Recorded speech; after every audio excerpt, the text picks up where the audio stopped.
Hello everyone! Yan. Good afternoon na naman.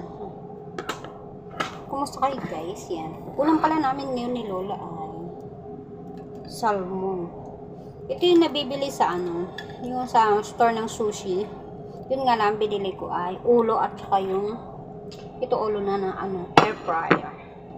At saka yung tinik. Kumbaga natanggal na yung pinakalaman-laman ng salmon. Bali, nabibili siya ng $20 yung pinakabuong tinik.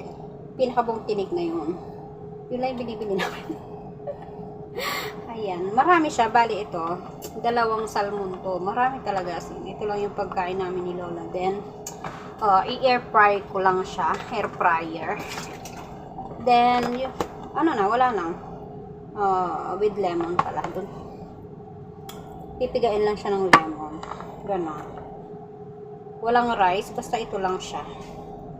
Ayun na nga guys, meron na akong naluto dito. Kayo pala guys, anong ulam?